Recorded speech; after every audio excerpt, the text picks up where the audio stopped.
तर मित्रांनो नमस्कार. सावळ्याची जणू सावली या मालिकेच्या आजच्या म्हणजेच 2 मार्चच्या भागामध्ये आपण बघणार आहोत. इकडं मात्र आता भैरवीला त्या डॉक्टरांनी सांगितलेलं असतं सावलीनीच तिच्या फोनमध्ये ना माझा नंबर घेतला आहे, नक्कीच काहीतरी घोळ होईल. तर आता भैरवी त्रिलोत्तमाला भडकावून लावते. त्रिलोत्तमाला भैरवी जे काय बोलेल ना ते तिला ऐकावंच लागते. भैरवीने त्रिलोत्तमाला चांगलंच ब्लॅकमेल केलेलं असतं.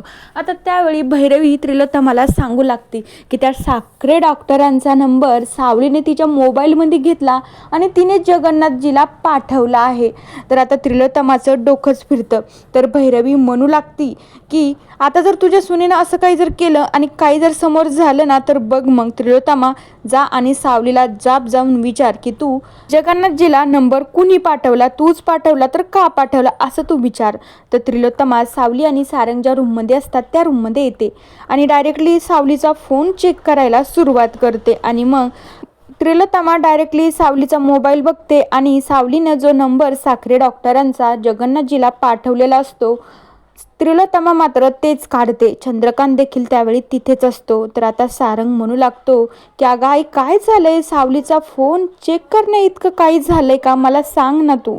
तर त्रिलोत्तमा सारंगला काही न बोलता ती डायरेक्टली सावलीला जाब विचारत असते की सावली हा त्या डॉक्टरांचा नंबर जगन्नाथजीला तू पाठवला आहे का.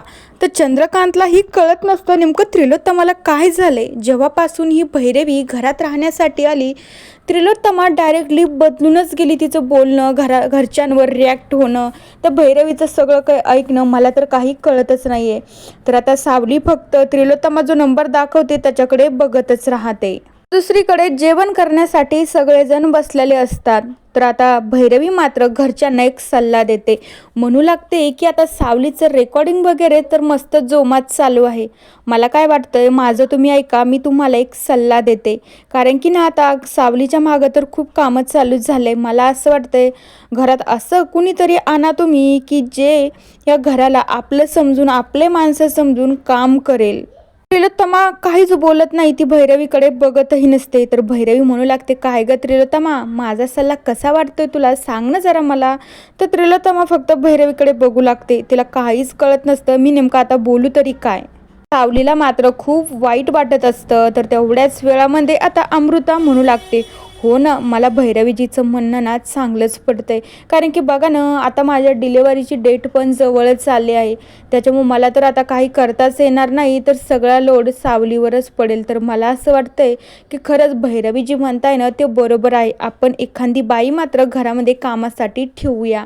तर सारंगला पण मात्र भैरवीजीचं बोलणं बरं वाटत असतं. कारण की सारंगने ऑलरेडी सावलीला म्हणलेलं असतं की सावली सगळा लोड तुझ्यावर पडतोय, आपण एखादी काम करण्यासाठी घरात बाई ठेवूया. पण सावलीने तेव्हा सारंगला नकार दिला होता. सावली म्हणत होती सारंग सर तुम्ही असं काय करताय, मी सगळं मॅनेज करीन, सगळं काही कामं मी करते ना, तुम्ही कशाला टेन्शन घेताय. त्यावेळी सारंगनं सावलीचं ऐकलं. पण आता हा भैरवीने सल्ला दिलेला आहे तर हा आता त्रिलोत्तमाला तर ऐकावाच लागणार आहे. तर त्यावेळी राजकुमार आणि त्रिलोत्तमाला देखील थोडंसं बरं वाटतं की चला भैरवीने चांगला सल्ला दिलाय. पण आता यामागे भैरवीचा काही ना काहीतरी हेतू नक्कीच असणार आहे. तर मित्रांनो बघूया उद्याच्या भागात आपल्याला काय बघायला मिळतं. तोपर्यंत या मालिकेच्या पुढील भागांच्या अपडेट्ससाठी आपल्या चॅनलला सबस्क्राईब करा. So bye.